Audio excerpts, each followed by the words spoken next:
What's good? This is Aton Shore, aka Ox, aka Plugging the Ox, also known as E, and you're tuned in to the LIQ podcast. Check it out. You are now tuned into the LIQ podcast. Ladies and gentlemen, you're now tuned in. Yes, this is the LIQ podcast. Thank you for being here. You could have been anywhere in the world, but you're here with me. And I appreciate that. We have a very exciting season for you guys. We have a very exciting show for you guys. But before we go any further, I need you guys to do me a favor. Like, comment, subscribe, follow, share, spread the news. Help us build this community. That's what we're really trying to do, is just, you know what I mean? Extend this bridge to help us go through life together. Life is hard, and we're just trying to make it easier one day at a time. If you guys want to be on the show, give us a call, 626-209-9402. Once again, 626-209-9402. Leave us a voicemail. We'll do our best to answer your question. You could ask us completely anything. One time, they called and asked if I ate ass, and we answered it on the show. So watch that episode and figure out if you know, I eat ass or not. You know what I'm saying? Let me know. I'll let you know. Like, what you talking about? All right, so let's get into it. This week's musical guest, he is an amazing writer, not only for himself, but he's also has, a ghost pen. He be making money on, all sides of the music industry. He works with a lot of big names. Ladies and gentlemen, help me give a big hand for Marky D. Let's go.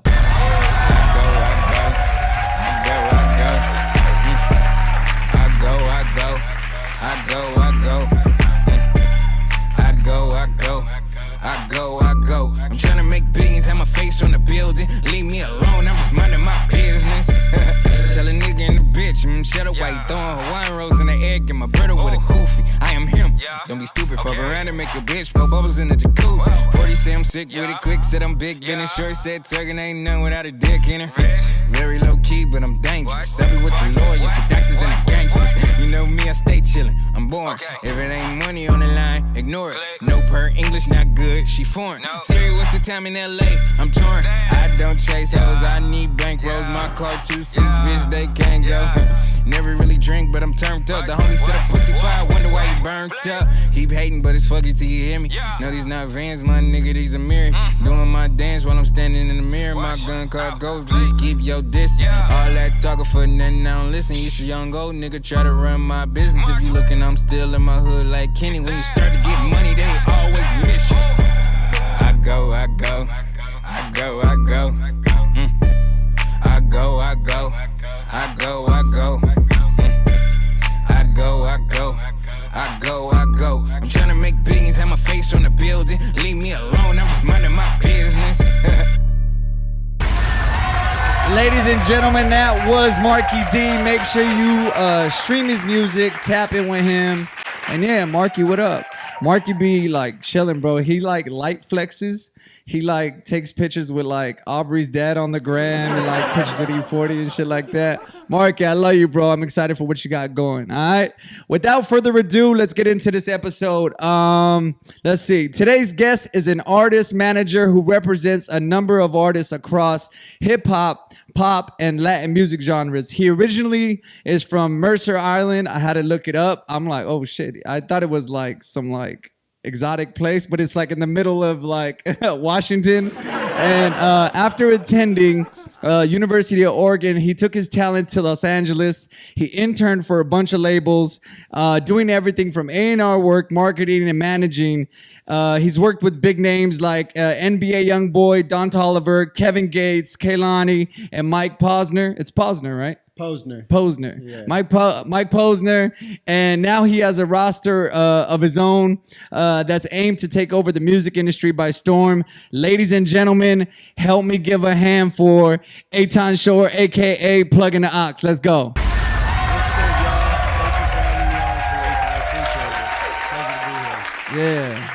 I'm honestly excited to have you on because, like, when we first met, I feel like, number one, you don't meet like people for nothing. Everybody you meet, and paths cross, energies cross, and stuff like that. And when we met, I felt like the energy was just right. And when I left, I was intrigued by like, yo, what you do. You get me? Like, I see a lot of artists that are just kind of running their own ship, like the local artist. And this was one of the first times that I actually seen you on set, just handling business as a manager and being the front guy. I watched one of your pods that you did that I had on YouTube, and you said the music industry is 80% business and 20% music. 100%. Yeah, so I'm here to talk business with you. We'll talk about some other things and stuff like that. But how you doing today, bro? I'm doing great. Pleasure to be here and just alive and well in the world. You know, a lot going on, a lot of cool stuff I'm sure we're going to talk about. And yeah, I'm just excited to get into it, but everything good. Blessed to see another day. Word. What do you like to be called? Is it Aton? Is it the plug? Is it Ox? Is it E? I know there's a lot of different like names out there floating, but what do the homies call you? Yeah, so I think most of my homies call me E or Ox, but not many people call me by my real name. You know, like over time, I was just like, what's something memorable? Like, Aton's a great name, God-given name by my family, but you know, E just like has always been a name, whether it's girlfriends, business partners, like that's always been a name that's floated around. So that kind of stuck the most. Yeah. And for me, I mean, unless you cut my check, you get my government. You get me? Like straight up. Like if you cut my check, I'll give you all my information. Until then, yo, call me Khalik, call me Leak, you know what I mean? Call me whatever you want. It's funny, like when people go to pay me and stuff like that and they find out my government, they're like, what? Like, huh? Like how? They put it all together. But yeah, it's just a funny thing, bro. Like when it comes to, especially in the music industry, I mean, now you have a stream of artists under you, right? Mm-hmm. So let's talk about those artists. Let's open up the conversation. Who do you have under you right now? And then like their roles and what do they do? Yeah, so definitely. I got a group called Calabasas, which is like a pop, hip hop duo. They do all types of genres, super dope. One of the guys from Los Angeles, Watercup, one of the guys from Hawaii, Franskis, who you had met when they were formerly known as The Image. Yeah. I got them, super talented group who I work with my guy Boo on. Then I got an artist, Kevin George, very talented artist from Connecticut. Yeah, I just recently started seeing him on your like Instagram and post. And so this is like a new relationship or a new situation that you have. Yes, so it's interesting actually. I was a fan of him since like 2018. And then come winter of last year, you know, a photographer I knew, I was like, yo, I see Kevin follows you, you follow him. How do you know him? He was like, oh, we're boys, blah, blah, blah. I'd worked with this photographer a lot. He's like, oh, let me connect y'all. So we immediately connected, hopped on like an hour-long phone call, immediately hit it off. And I just started pulling up to the studio and he was leaving his old management and we just connected. And one day he was like, yo, will you manage me? Like, let's start making moves. Yeah. And it just like worked like that. And that's kind of how I like my relationships to come about in management, because when it's forced, you know, you don't get the same reciprocation from the artists and like energy if they don't want to work with you as much as you want to work with them. Your relationship with artists, how does it go about like on a day-to-day? What does like a day-to-day look like? I mean, day-to-day, like when you're your own boss, not working for a big agency, like, what I think of is how can I bring something new to the table every day, whether it's working on the upcoming releases, planning marketing, finding funding for my artists, collaborations. There's a number of things that you could look into, but I'd say a day-to-day is, you know, like wake up, make sure I'm good mentally, get the day going. And then, you know, it's emails, it's phone calls, it's all that stuff. It's going to photo shoots, video shoots, studio sessions, like. So as a manager, and we'll get to the other artists too. I didn't mean to cut you off with your list. I just realized that as of recent, I started seeing him on your feed, and like it was something new to see. And we'll get into the other artists, like I said. But on a day-to-day, trying to make opportunities for these artists is basically what you're doing, setting up their days and stuff like that. Number one, real quick. When you said to get right mentally, what does that look like? So for me, everyone has something different, but I know for me personally is as of late, I like to get up and get my exercise in right off the bat. because then it's like a fresh start to the day. You're energized. You get your workout in, whatever. What's the workout? What do you do? Do you have like a regimen, or do you have like a thing, or is it like let's see what I want to do today? It's honestly the most simple thing ever. I'm not a bodybuilder type. Yeah. Like lifting like that. So what I'll do is I'll just go out and I'll walk 5 miles, walk, run, jog, whatever it is. Go do that. Then come back to the crib, do push-ups, sit-ups, crunches.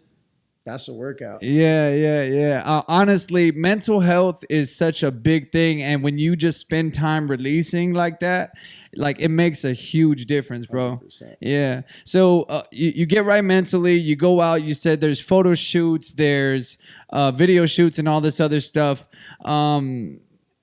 How does funding get involved? As a manager, you have to go find money to put into these projects, or is there the money come from the artist and you're like, hey, we need to do X, Y, and Z. I need this much money from you, or how does that work? So really, all my artists are in different situations. So for some of the artists, it was build up a catalog with no money, like just by releasing music, organic growth, to then get someone to invest. Once it's at a point where it's like a safe investment for someone. And there's a lot of Wall Street people and like money lenders moving into the music space and investing in artists in like royalty assignment agreements. So that's one way. Another way is partnerships for a project or label deals, pretty traditional way of finding funding. Yeah. And then there's other ways where one of my artists is in a production deal, and that's where the funding comes from. Yeah. But there's like 3 different models, and I've dealt with all of them. What's most exciting with those 3 different budgets? Because one of them is like, we got to make it happen. The other one is like, I know the set that we met on, it was like a big budget music video. And I feel like when the budgets are bigger, it's just like you get to just create and have fun, So talk about the different like. Yeah, so I would say when it's organic, there's a lot more pressure on the artist and the team to, really make it happen and start to monetize. And there's a number of ways to go about it, whether it's through releasing, creating buzz, like through the people you already have in your network. That's one way to go about it when you have no money. But like you said, when you have budgets like that, it makes it a lot easier to just create, bring your visions to life. Yeah. But not every artist has the blessing of being in that situation. Yeah. So I think it's just, it's how you attack it, and it's how you allocate that different stuff. At the end of the day, my job is to help bridge the gap between videographers, other creatives, and the artists to bring these visions to life with the music as a soundtrack. Yeah. So I think there's a number of ways to go about it. Yeah. And so who are some of the other artists you have under you? So one of my other artists, his name's Present. Very dope. He does like hip hop as well as Latin music, and he recently transitioned over to the Latin stuff. Yeah, I think when I met him, he was just doing like hip hop stuff. How did that shift or change happen? Was it a business move? Yeah. So no, what happened was I wanted him to get back to his roots, and I think he wanted to get back to his roots. He immigrated from Cuba when he was younger, so Spanish is his first language, and actually when I had gotten put onto him before he ever had a Spotify, I've been with him since the jump pretty much. Yeah. And what caught my attention was the fact that he was bilingual. He's a great artist in both sides, Latin and in American music. But I think what caught my attention was his ability to be just as good in Spanish as he is in English.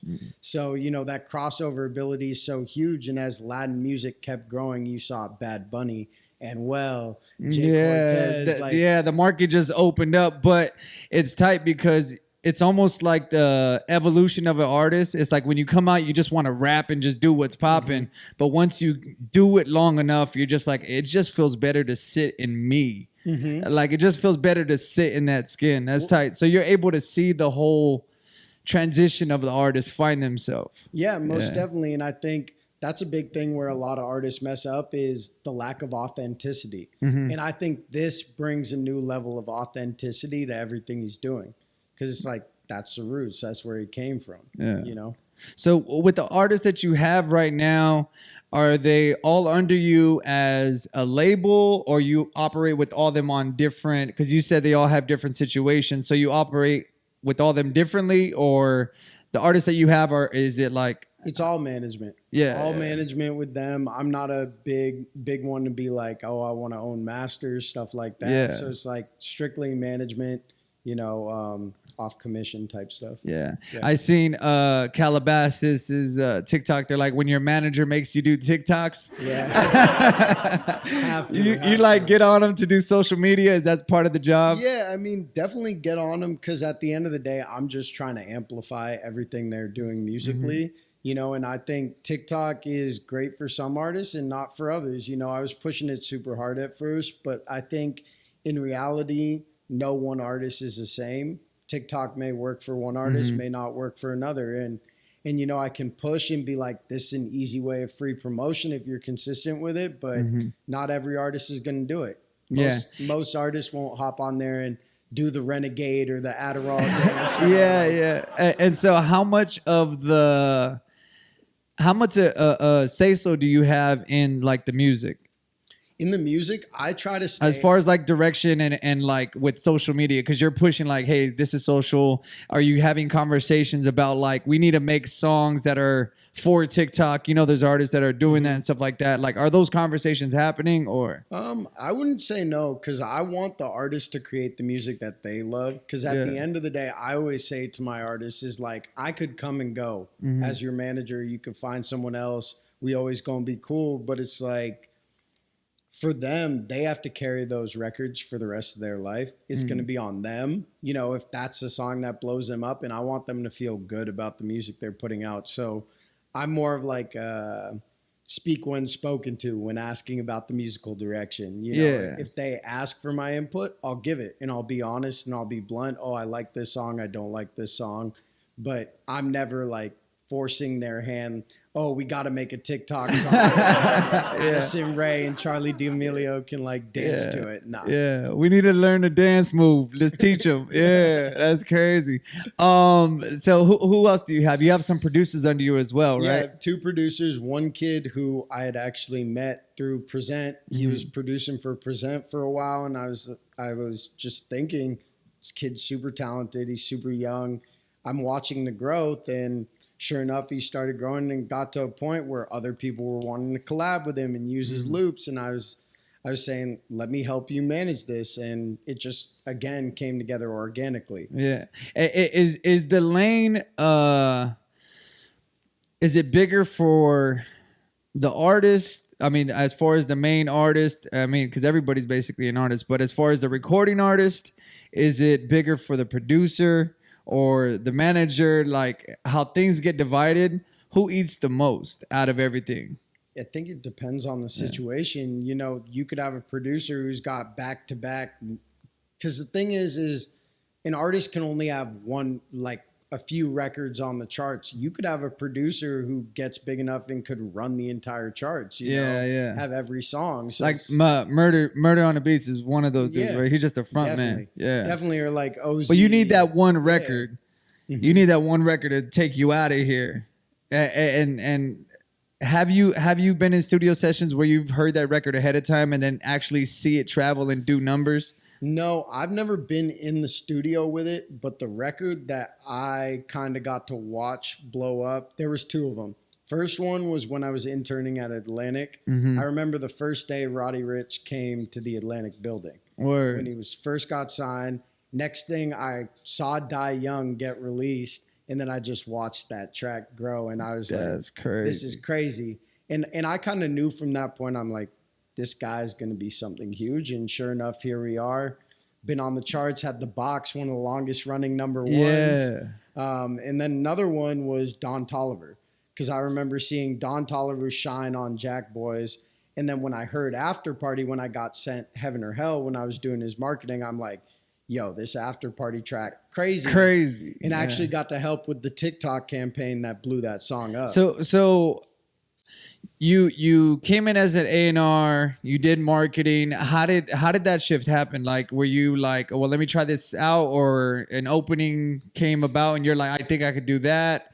Did you have a background in marketing, or did you get placed there and just like be part of it because you were there in the right room at the right time? I think I understood what digital marketing and experiential marketing and how to put together a plan. You know, I'm very organized. Yeah. So I think I kind of fell into that role. But the reason A&R for me wasn't the thing, because in my time at Atlantic, I found some gems who are now artists that are pretty big. I could name a huge laundry list of them that I just didn't feel I was getting heard. Obviously, I'm an A&R intern, lowest on the totem pole. I don't expect them to sign everything I send. Yeah. But a lot of the time it was like, listen to one song, oh, I'm good. But what I realized in that process and having this laundry list of artists who are now successful that I pitched to Atlantic was realizing I had an eye for talent. And I brought that into my management space of how can I identify more artists to manage and work with and help develop. That was one thing for me, honestly, bro. Like I literally, as I adulted, I had to take time to find myself and sit in myself as an artist. And I had this book, and it was my way of like diarying. And one of the things I would write down like my aha moments or my epiphanies. And one of the things I wrote down was trust your eyes and your ears. Oh no, I wrote down your eyes and your ears work. You know, and that's one thing for me that I literally had to learn. Like I used to take a lot of time trying to like make shit tight and then question it, like, is it tight, is it tight, is it tight? And then I'm like, no bro, you're tight. You get me? Like, trust your eyes, trust it, and I guess that's the gut feeling. 100%.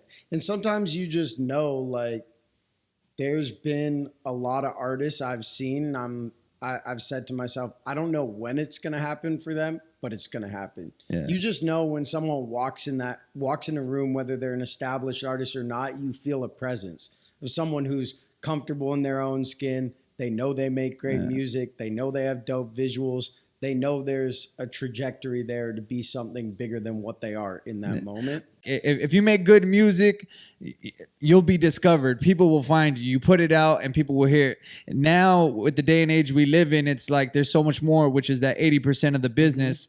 How do you transition the artists you have into like magnifying them? You get me? To what is the business stuff that comes into it that just pushes them? Because Calabasas, bro, I'm gonna tell you straight up, their vocals crazy, their musical talent as far as doing production crazy. Like these dudes are actually talented. You get me? And they're not just like frontmen that just, you know how to sell something, or like, you know, like some Milli Vanilli type shit. Like they're actually talented people. So how do you make sure that they're getting the most out of their talent?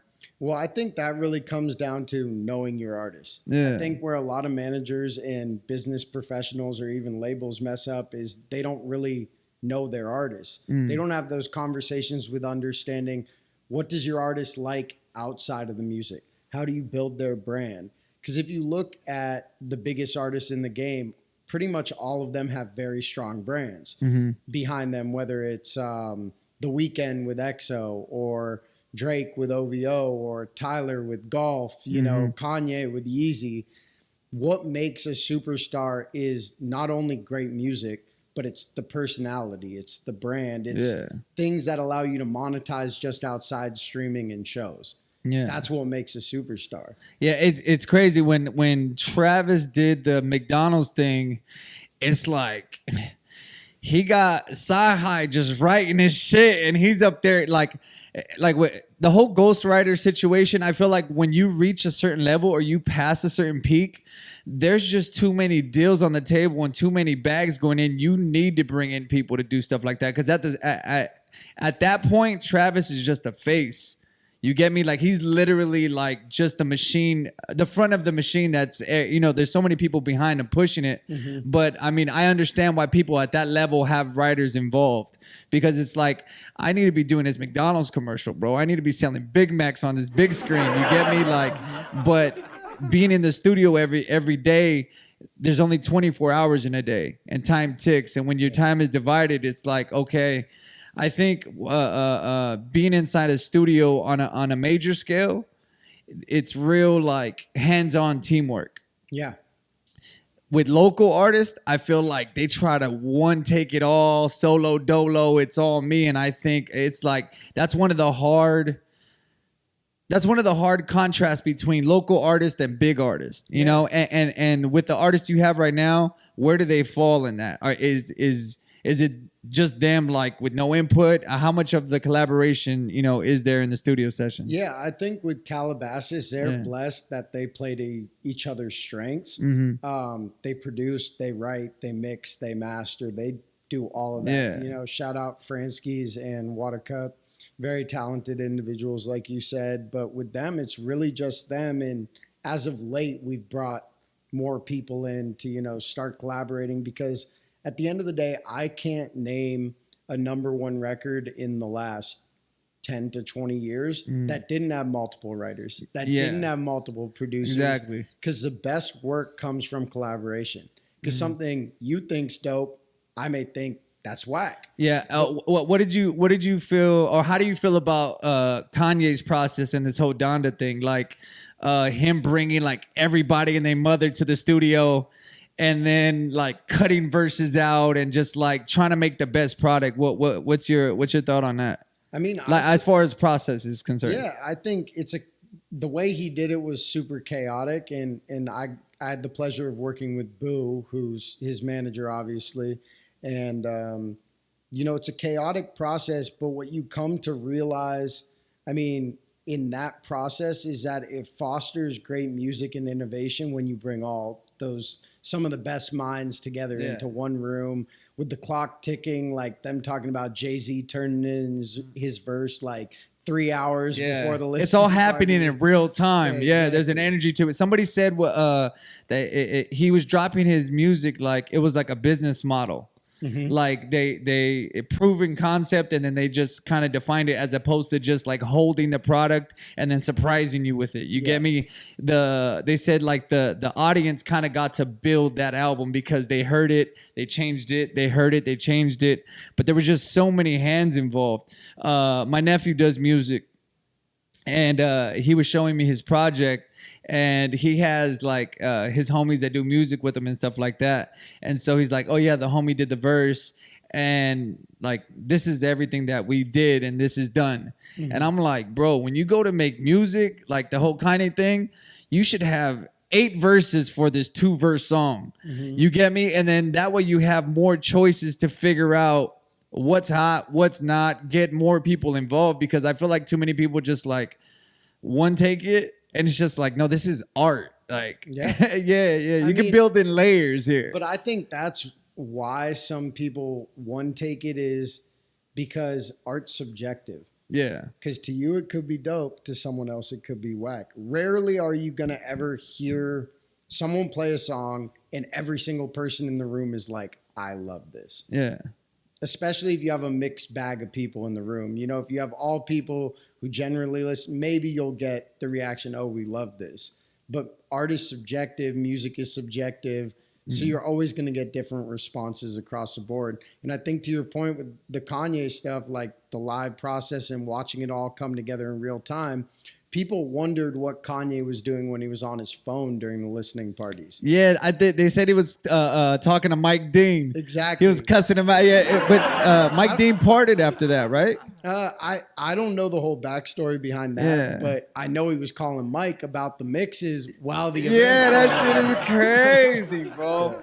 And I don't even know. I mean, I don't even know what to say to that. That's like, while the ship is going down, you're just like, get in there and fix this right now. Like, I think even off that, that's something Kanye has done for a while, but I don't know if everyone caught on to it. Like, The Life of Pablo is a living album. Yeah. Every few months, the album's different. Yeah. If you go back to listen, I think the last change was he changed the outro of Wolves on The Life of Pablo, and now it's different. Yeah, and delivering music, right? Like for instance, doing a concert, I think people separate performance from creation, right? Like, okay, I got to go into create something so I could perform it. His creations became his performance. 100%. And I think that part of it is genius. that part of it, because you take out the act of it. You get me? Like, okay, like, no, it's just one. You just get to watch it and you get to enjoy it as it's happening in real time. And there's a lot of artists that separate it. You know, that's what I took from the album. That's what I mean, as far as, I mean, I think it was cool. There's not a lot of people that were it got mixed reviews. How did you feel about it? I think people, I don't know, like, the people who didn't like Donda, I feel like liked CLB. Yeah. But what I can say is Kanye has always been an innovator. Yeah. Drake is one of the GOATs for sure. I'm not denying that. People attacking me after I say this, but Drake played it safe with CLB. Yeah. Great album, great body of work. Drake doesn't make bad music, but he played it safe. Kanye has always been known to push boundaries, and a lot of people don't like his albums right when they come out. You got to sit with them. Yeah. For example, 808s and Heartbreak. People What was the Electric album? The one with the CD and the Yeezus. That was the only album that I was like, it'll grow on me, but it didn't really sit like the other ones. But I mean, I agree with you that Donda has, I mean, all Kanye stuff has pushed the line. Yeah. With Drake, it's safe, but it's good music. Of course. Yeah, and no one can deny that. But I think at the same time, that's why you can't compare Drake and Kanye. Everyone wants to pin them head to head. You can't. And what about the pettiness? What do you have to say about the pettiness? And I'm using them as an example just for as far as artists is concerned, because I know that there's like, I mean, actual things that are happening, but when it comes to marketing and all this stuff, I mean, there's marketing behind it, right? Because you're sending it all out and stuff like that. But how do you feel about them turning that stuff into material for content? I don't necessarily think it's them. I think it's the media. I think it's the labels. Yeah, but he put his address online, like. I mean, because he don't care. At the end of the day, what people don't realize is you could look up Drake's address. Like in Toronto, it's a known spot. It's a tourist attraction. You can drive by the gate. So like people were like, "Oh my God, he posted his address." It's like you could have looked this up. You could have Googled it. Yeah. So I think that was funny, and I think Kanye and Drake both troll. Like they're trolls. They're funny. Like, and so with the artists that you have.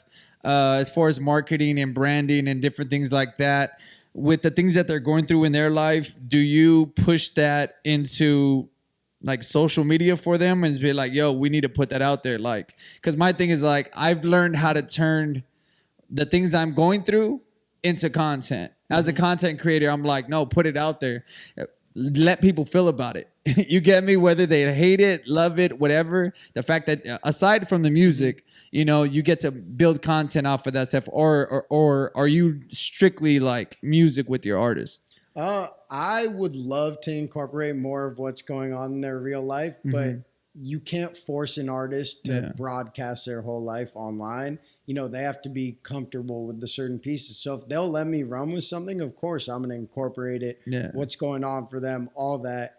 But I think there's a fine line between like forcing your artist to like almost be like dance monkey, you know, show the whole world like what's going on for you, and you know, letting them share what they feel comfortable sharing. Yeah. And I think that's a big thing too, is making sure as a manager, your artists are comfortable and taken care of and feel good about what's being put out about them. Their image and their brand perception is everything after the music, you know? And as far as streaming is concerned, with plays and these are meetings you guys have as far as like the direction of the music. As far you guys just dropped the record with Marky Basie. Yep. So like with something doing numbers, do we have meetings about like we need to do more stuff like this? This is working. This is not. Or you just let them just create music? Well, I think the Marky Basie song, it came about organically, and I think that's a big thing. A lot of artists are like, I'm gonna go buy a feature from so and so to get hot. Yeah. But then you never know. That could be the song that is your only hit. And then you're like, oh, it's only a hit because you have Drake on it. Oh, it's only like you saw it with Young Blue. Like a lot of people like Young Blue, but that Drake song is still going to be his biggest song for the foreseeable future. So the feature game and doing stuff like that it's also a double-edged sword because you can become known as, oh, you're that guy who had the song with so-and-so. But I think definitely when you see something working, double down on it. You know, after the Mark record, we went out and saw who was in our network, who liked their music. That's another big thing. I would never tell my artists to pay for features, ever.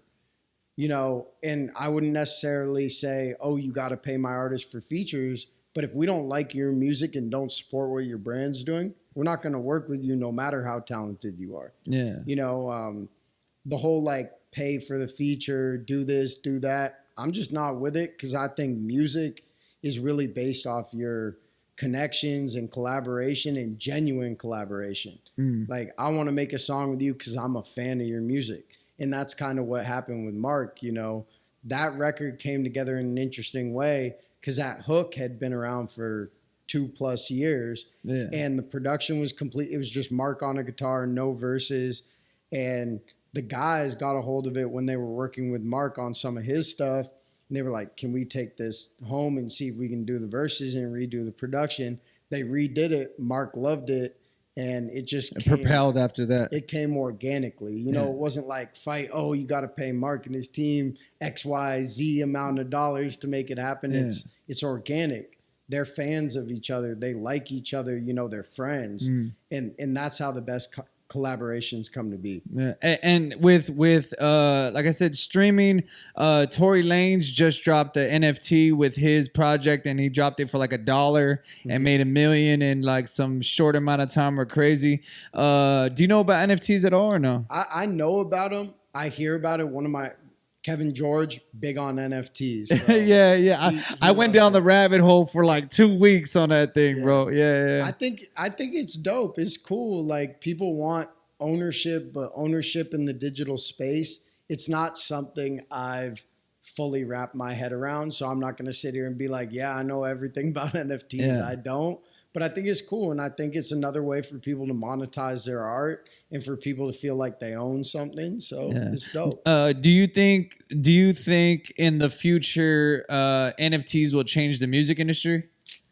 I think they will play a more significant role than they are now, but I don't think anything will ever replace live shows and streaming and record sales, like and merch sales. You don't think the fact that you get ownership of, and like getting residuals for the rest of your life on something, especially when you're a hot artist, you don't think that'll change as far as the streaming is concerned? I think artists will have to, because the issue is licensing and ownership. Explain that. Why? Like a lot of the biggest artists, like Tory can do it because he's independent. I think he distributes through like STEM or something now. But if you're signed to a label like a Drake NFT, if it was about the music, Republic or whoever his label is at the time would have to approve that, hey, you're not putting this song out for the whole world, but someone can go buy the rights to it. You run into a licensing issue there if they can't monetize it, but the artists themselves can put it out. Like my son, bro, I showed him what his CD was. He's 8. He was like, "What's that?" I was like, "This is a CD, son." Like we're just in this motion where times are just changing, and streaming is just another one of those things that I don't believe streaming is going to be here forever.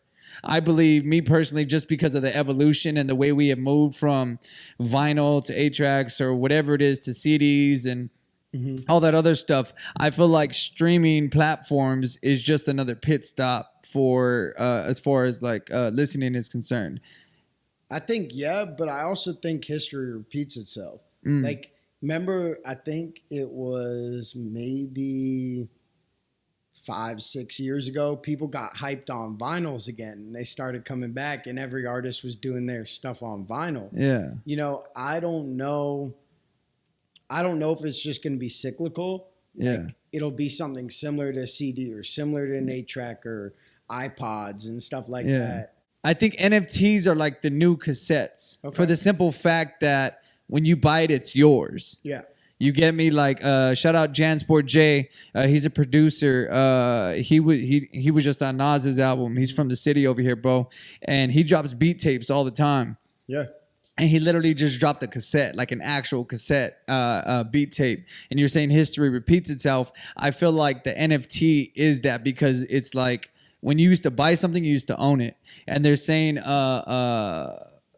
like Kanye's project is a living album. It's always changing and stuff like that. When it comes to NFTs, it's like you can't change it. You get me? Like you bought it, you own it. You get to listen to that version forever. Because once they're changing that music on streaming platforms, you'll never get to hear that version again. Yeah. No, I hear you for sure. And I think maybe you're right. Maybe you're not. We'll figure out later on. Only time will tell. But I was talking to someone yesterday, I think it was, and they were saying what's crazy though about NFTs is like you can't save it to your computer. You can save it to your crypto wallet, or you can save it on for real? OpenSea. Yeah, but I was hearing like you can't save it to your computer, and I'm like, nah. Listen. If I could hear it, I'm plugging a cord to it and recording it on the side. I'm getting it. No, I'm ripping it. Anything on the internet, I'm ripping, bro. I feel you. Straight up. Like if I could listen to it, I'm gonna put it on everything. I'm gonna put it on everything I got. Like that's just what it is. Like there's songs I have, different version I want. Like for me, I'm an editor, right? So when I hear versions of songs that I like, that I don't like, I'll edit out the parts I don't like. That's crazy. Yeah, like, and I'll literally put it in my notes, like on my iPhone. So I just hear the version. Like, if there's a song I really love, I'll just cut out the verse I don't like and just put my edited version in my notes. So when I'm going running or exercising or doing whatever I'm doing, with that music, I just don't have to hear what I don't like. What was the last song you did that to? The last song I did that to, I think, was Drake and Khaled. It was the I forgot the name of the song. Popstar? Nah, not Popstar. On Me. Grease. Yeah, Grease. So there's a part of the song, not that I didn't like the actual song itself, but the breakdown at the end just goes crazy. Like, I just think that breakdown is just fire. Like, so did you like move it forward in the song? No, I literally just have the breakdown looped like a couple times, and that's what I listen to. I don't go listen to Grease. Like, I'm cool off the whole song. I just need that breakdown. That's crazy. Yeah. As an editor, I'm like, I just need what I want. And now, like, my nephew, like I said, he sent me his project that he's working on, and I'm just like, as an editor, I literally rearrange stuff. Like, I want to hear this. I don't want to hear that other stuff. I don't care about your homie. Like, you get me? I don't care about that verse. I need to hear that. You just ruined his friend's day. Hey, no, but listen, it's not about ruining, bro. It's about my listening experience, right? It's about yeah. So then maybe going off that, the innovation, what if that's the next thing in streaming? You're listening to a song, oh, you don't like 21 Savage's verse. Oh, I'm taking him out. No, but Kanye, I mean, for his album, the stem player. Yeah, the stem player. And that's the thing. You get control of it now where you can control exactly what goes on it.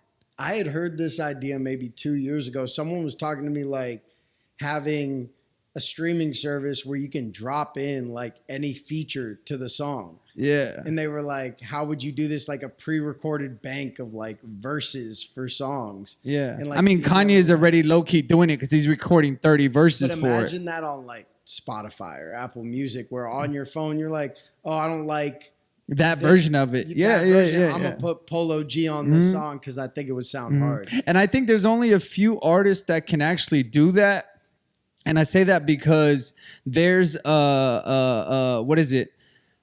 When artists have found their sound, you could put them on anything and they'll sound like them. Yeah.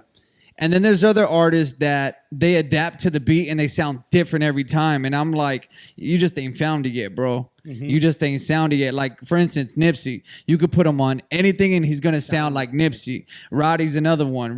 Future's another one. Drake is another one. Jay-Z's another one. Like, there's just a bunch of names of people that have a signature sound and like a flow or whatever, where it's just like you can just replace the music and it'll sound the same. J. Cole's another one. Wale's another one with the stuff that they drop. And that's, I think with that model of what you're talking about, I think that's possible with the bigger artists. With the lower, I mean, the lower tier artists, I don't think so much, but the bigger artists that have found that sound, that would be crazy. I would love that. That'd be sick. Yeah, bro. Got to patent it real quick. Yeah, straight up. Hey, edit your own music. That stem player, though, that I feel like that was like the beginning of it. 100%. Yeah. But not everybody can go pay the $200 to have a stem player. Well, I feel like it's about convenience, right? And so he dropped an actual product, right? That's like aside from your phone, but the goal is to live in everybody's hand with their cell phone that they already have. So if somebody could create something that's like on a streaming platform that you could edit and make it convenient for people, I think that shit would take off, bro. 100%. Yeah. I agree. That's fire. Different versions, and you're just like, let me listen. Because you're not just finding the song, you're finding the portions of the song, and then you get an opinion on the art at that point. Yeah, you get involved in the process, and that's something that leads me into something that I tell my artists all the time is sometimes you're too attached to the music. You got to let the consumer and the people around you like consume and give you feedback and let you know what, like, it's good to release a song and have people tell you I don't like it. Yeah. Because it teaches you what not to, okay, your consumer, your fans at this point in time don't like when you do that. And then you release a song and it goes crazy. Okay, now you found it. You know what people like from you.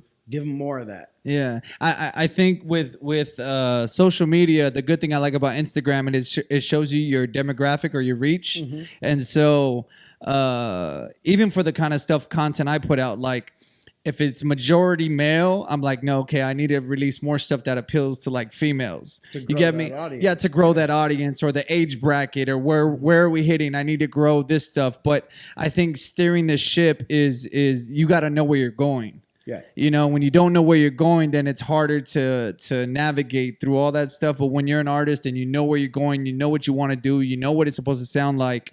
Yeah, you got to run with your art. But at the same time, I allow the analytics to kind of help steer the direction of it. I mean, I think Russ said it best was artists have so much trouble. What song should I perform? What should I do here? Ask your fans on social media. Go to your streaming platforms, your top 20 songs.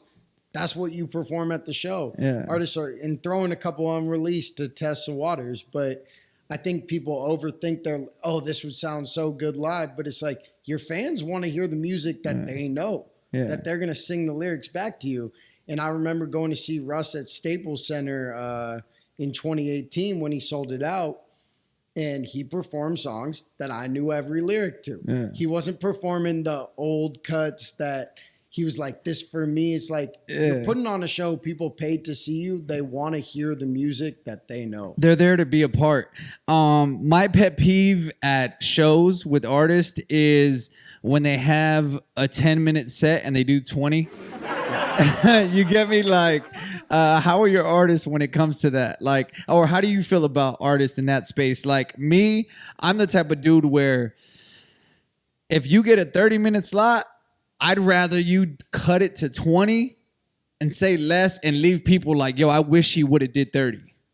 Yeah, I mean, I think use your whole set time. But what I will say to that point is when you have a 15-minute set, don't try to do 10 songs and just perform the hook. Just do that so you can cram as much to shuffle through it. Yeah. Yeah, it's like perform your best songs, perform the songs that your listeners like, the stuff that you sound best live doing. Like, that's how you go about the live show. You don't go about the live show saying, I'm going to just jam as much as I can into my set, hoping that one of them goes crazy. You know? Yeah. This ain't verses. No.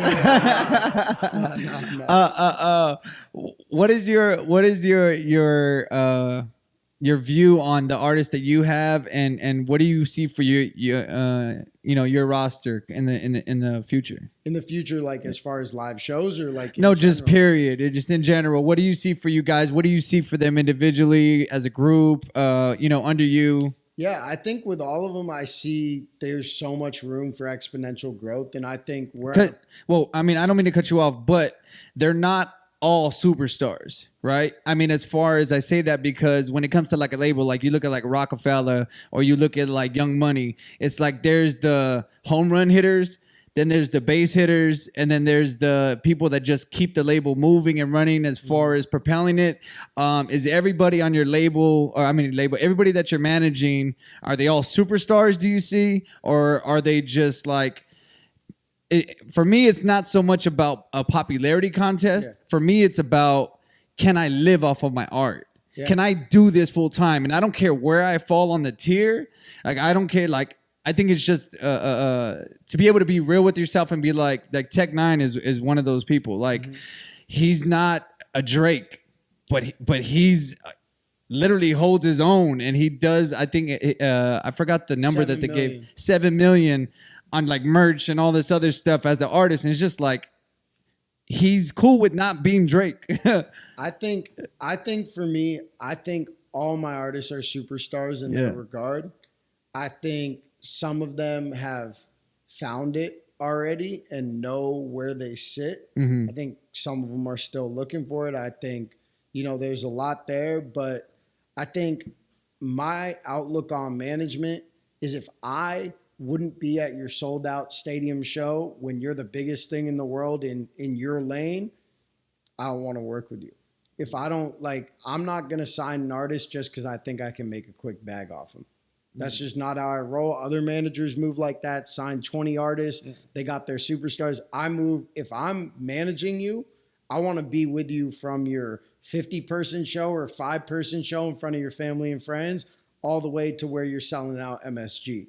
And if I don't think you can do that, I don't even want to work with you. I want career artists. Yeah. I don't want microwave TikTok. We're trying to live off this stuff. I'm trying to leave a legacy, because more than money, more than anything for me, it's really about leaving a legacy. What legacy are you trying to leave? I'm trying to leave a when legacy. you're dead and gone, what do you want your life to speak of? Well, I think first I want to break all the acts I'm with, because I think they deserve it, and I think they work super hard and their talents need to be heard.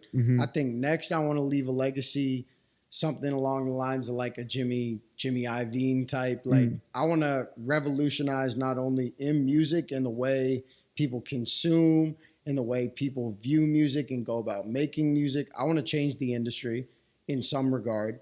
I want people to be like, yeah, E changed that. This happens because E did that. He put a glitch in the system. Yeah, exactly. I want to do that. I want to. You're trying to glitch the system. I want to disrupt the system. Yeah. I think I moved away from the label system because everyone was so caught in their ways in the hierarchy and politics that I kind of moved away from that, because I want to be seen as someone who disrupted the system in a good way. And I also want to give the power back to artists more. Not that the business people aren't important, but I think it's crazy. And I talked about it on one of my other podcasts with my boy Steve, that I think it's crazy that these labels are able to function because of the artists putting out this music and making it happen, but the artists are the last ones to get paid. Yeah. Why aren't the artists breaking everyone else off and it trickles down? Yeah, and that's kind of what I was asking you earlier. Like, how does it work? Like, as far as like money's concerned, like who's controlling what? But with every situation, everything's different, right? What would you say you prefer, like the indie route or the major label? I think every artist is different. I think some artists need a label to reach their full potential. I think there are other artists who have strong brand visions and strong direction for what they want to do and what they want to accomplish, who can do it on their own, who have the patience, who have the work ethic to get there. But then there are some artists who are just kind of, I want to create, I want to do my shows, I want to show up to videos when you tell me to show up. Those artists need labels. Yeah. That's not a bad thing. That's not a diss. You look at a Drake, you look at a Travis Scott, a Future, all of them are signed to major labels. There's not one model for this. Yeah. And then you look at a Russ who's making crazy money on the indie route, but even at a certain point, for him to break radio, for him to really have the album he did with There's Really a Wolf in Zoo, he had to partner with Columbia Records to get over that last hurdle.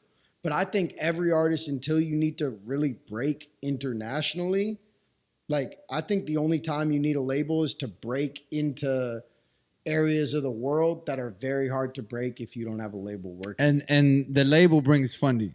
Not even funding, it's a sales team, it's the relationships that, unless you're willing to go overseas and politic with all the radio stations and people out there, you're not going to get played on the radio overseas unless you have a connection there.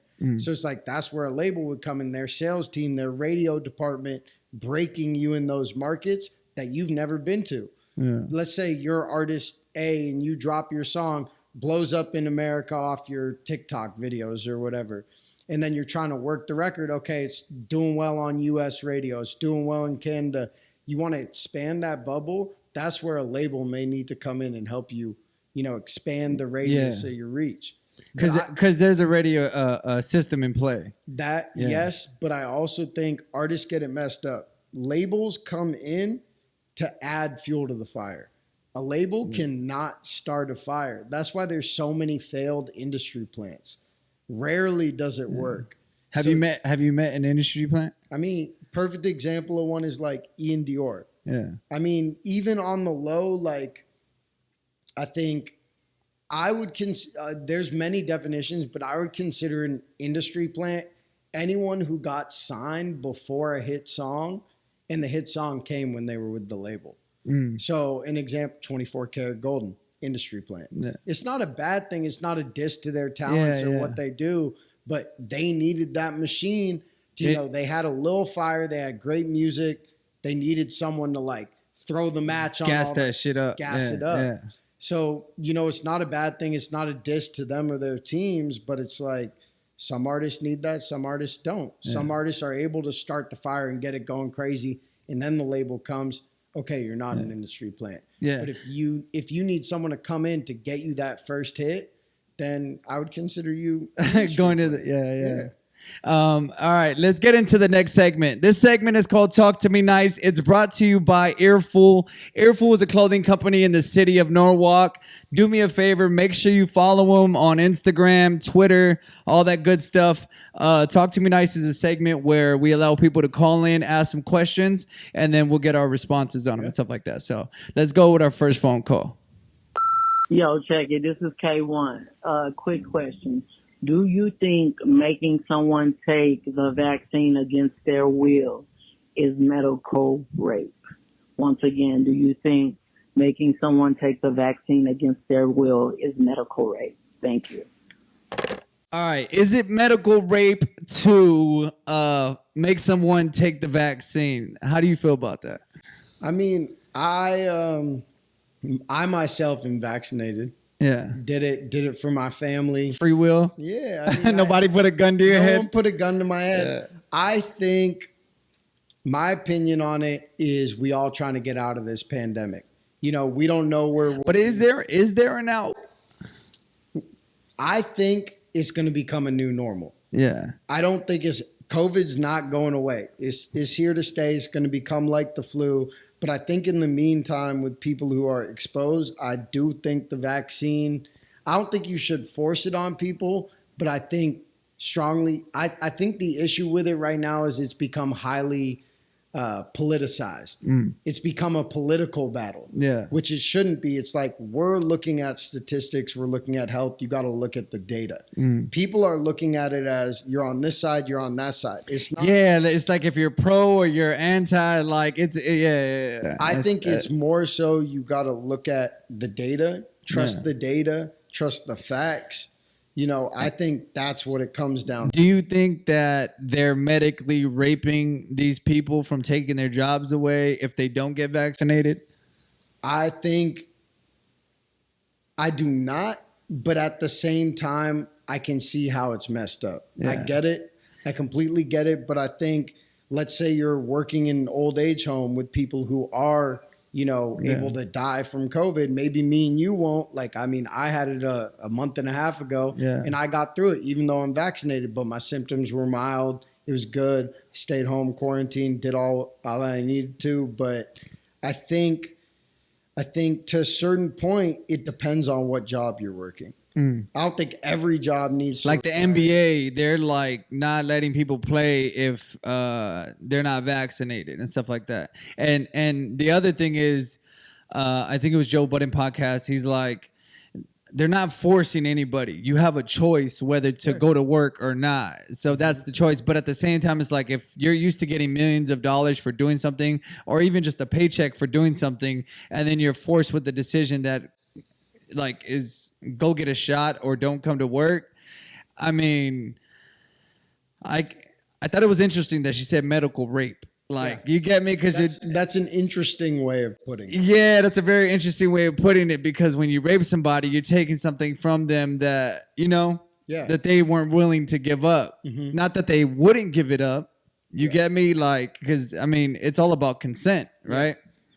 So as long as you're consensual with it, then it's not rape. So to put people in that position, the whole term medical rape was a very interesting term that I heard, and I was like, never heard that. Neither have I. When I got that phone call, I was like, oh shit, the government's out here raping us. Yeah, that's crazy. But I think to a certain extent, people also, I think one of the most bogus excuses for not getting the vaccine that I've ever heard was, oh, they made it so fast it can't be safe. People got to keep in mind that COVID and science, they were working off stuff they already had, which was from the SARS and the MERS virus we saw a while ago in China. So it's like they already had a baseline. They just had to tailor it to what we were dealing with right now. It's just like the flu vaccine. We saw the original flu. It came out in 1918 with the Spanish flu. First time we saw it, wiped out a ton of people. But over the years, it evolves, it changes, and you tailor the medicine to deal with that. Same thing with a cancer, same thing. But like with LA, what the LA's doing right now, right? They just released a mandate, like you can't go November 4th. Yeah, you can't go nowhere if you don't have your card and stuff like that. Like, do you think that's a way of forcing people? Either that, or you just got to be a hermit at home. Yeah, I'm curious to see how it's upheld. Like I was in New York City, they were super strict about it. But people are always going to find a way around it. Like with anything, like with a kid getting a fake ID to... Like, you're already seeing it. You're seeing people get busted for fake vaccine cards, this and that. People are always going to find a way around it, and we'll see how it's enforced and how strict it is. Because, cases could drop and drop and drop, and then they're like, okay, never mind. If you're not vaccinated at this point, whatever. Like, just like the flu, no one's saying you have to go get your flu vaccine. It's just in this moment in time, it's still seen as a threat to people around us, Yeah. Quick answer. Is it medical rape? Yes or no? No. No. All right. Next phone call. Thank you. What's up, gang? It's the real Rudy. Ran up in this bitch. I got a question. You see a bad little bitch, but it's a midget. See you hitting that or not? All right. He said, if you see a bad little bitch and she's a midget, are you still hitting it or not? I mean, I like short girls. I mean, how short are we talking? No, we're talking about a little person. Like little? No, like legally, like a little person. Well, like a midget. I mean, a legal midget is under 412 or 411. 411. Yeah, 411. So, I mean, I've been with girls. No, I'm not talking about somebody that meets that, like, okay. You're talking like an actual, like, would you actually smash a little person? I don't discriminate. If I like your vibe and I like your personality and you're cute and you meet. And low key, midgets' asses be fat. Why is that? They all got thumpers. They be squatting. They squatting. But I don't know, like, I don't discriminate. I'm more of someone who goes off someone's vibe, Yeah. And if I like your vibe and I like your style and have good conversation with you and you're an interesting person. If her personality is crazy and the ass is right, you going crazy in it? I'm there. I'm there for it. Yeah, that's what's up. All right, next phone call. Let's get into it. So, hi, colleague. This is Katie. I'm just wondering, like, if you've been in a relationship for 9 years and the guy still hasn't proposed, should you stay with him or should you, like, leave and meet somebody new? Okay, let me know. Thanks. Okay, so you've been in a relationship for 9 years. What's the longest relationship you've been in? Like 2.5 years. 2.5 years. So let's say you're with somebody for 9 years, and there's no like, you don't plan to propose or there's no proposal in the links. You stay, you go, you leave it the way it is, and just if it ain't broke, don't fix it. What? I think there's a lot of factors, and I think we're seeing it more and more this day and age of people just not even getting married. Like, you could date someone your whole life. You could be dating 50 years and just. I feel like as times have changed, it's just gotten more worse and worse. Not worse. I want to say worse because it's a choice for everybody, right? But things have just changed so much from when we were younger. It's like you're supposed to do this, you're supposed to do that, you're supposed to. Now it's like this is a contract. You get me? And we need to do business together. Like, that's how relationships are now. Yeah, 100%. And I think just based off what she said, I can't really give her advice because how old is she?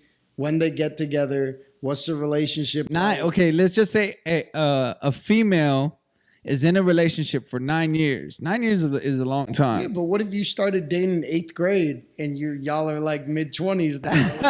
yeah. It's So true. there's a number of factors. But I mean, if you're like late 30s and you've been with the guy since you were your late 20s and still ain't proposed and you want to move on with your life, yeah, go ahead, move on. If marriage is important to you, that's your choice. But I would first give the guy or the female who you're in a relationship with a talk like, yo, I'm trying to settle down. This is what I'm trying to do. Yeah. Yeah, like have the talk first. And if they're like, yeah, whatever, like, then maybe you need to reassess, do I leave this person? And do you see yourself getting married ever? 100%. If I find the right person, but I'm not going to force it.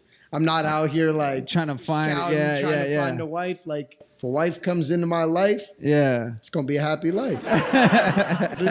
Hey, I seen a video where this girl proposed to this dude and he didn't say yeah. His side piece was at the dinner they were at. He got up and walked out with the side piece. And then the girl that proposed, her dad was at the door ready to put hands on his dude, bro. Like, how do you feel about females proposing? I mean, I think we live in a day and age where it can go both ways. Yeah. If she rolling like that, she rolling like that. I don't think people should propose if they don't know the answer, though. Yeah. That's what I think. Like, I don't think you should gamble that. Nah, I feel like you gotta like probe and ask the right questions to know what's up. Yeah, but not even probe. I feel like if you're in a relationship with somebody, you guys should be having the best communication to the point where you know what that person wants and needs. And like, if I have questions about it, why are we doing this? Like, no, most definitely. Yeah. If you gotta question your relationship, it's probably not the right. Yeah, you need to double down on it. I mean, that's a big reason I'm even single right now is I've yet to find someone who understands my work, who lets me just do me. I don't got to worry if she want to go out with her friends. I want to go out with the homies. Like, I've yet to find that relationship. In the industry you're in, is it hard to find somebody? It's hard. And another thing is like, I don't date no one who works in my industry. Yeah. Because that could just end badly. Don't do business with people I'm dating or sleeping with. Like, can't do it. Yeah. Just to me, it's unprofessional. Like, I be hearing the craziest stories about like managers or artists sleeping with their managers. Like, it's a no for me. It gets messy. Yeah. And then the other thing too is my actual thought on this is, number one, if you don't know the situation on your other partner's end, then you probably should get out if it's been 9 years. Number two, it's a forever thing. So if you're going to be around forever with somebody, I don't feel like 9 years is a long time either. There's like a double-edged sword to it. You get me? Like, we're here forever. Like, what are you in a rush to do? Mm-hmm. You get me? Like, when the time's right, the time's right. I mean, even with or without the ring, nothing going to change unless you talking prenup, no prenup. Like. Yeah, I feel like once the ring goes on, though, people like to take more control. Like, you get me? Like, people change. Once you live together, put your bills together, not so much control, but like things change. You get me? Once you get a piece of paper involved. Fair enough. Yeah, I can see that. I haven't been in a situation where I was in a relationship long enough to be like, I'm gonna marry this person. Yeah. So have you ever lived with a female? No, my longest relationship though. Did you ever have a night bag at a female's house? Nah, but definitely had females who like over time I was like, I see her moving more and more of her stuff. Like, hey yo, the curling irons in my bathroom plugged in. Like, what's going on? You got to take that with you. Nah, I remember it was in one of my relationships where the girl was like, "Can I just get like a corner in the room to put my stuff?" And I was like, "You can put it in this cupboard. I don't want to see it. I don't want your stuff around my room." Like, what about keys? You ever give a female a key? Never. Oh man, that's crazy. Never. Hey, if you ask for a key, you better be putting in on some rent money. Like, you better drop some bread. Yeah, if that's your house too. What message do you have for everybody listening right now? You could face that camera right there and just start it with Dear Internet before we get out of here. Dear Internet, you can do anything you want to do. You just got to be persistent. There's no such thing as luck.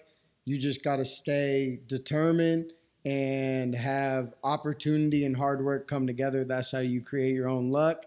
And for all the doors they slammed on me, I'm coming to buy the building. Don't forget. Straight up. Till next time, ladies and gentlemen, it's the LIQ Podcast. Make sure you tap in with us. If you like the content we're putting out, please subscribe, tap in, send it to your friends, share it, cut it up, all that stuff you got to do. Yeah, man. Season 3, we're here. Thank you.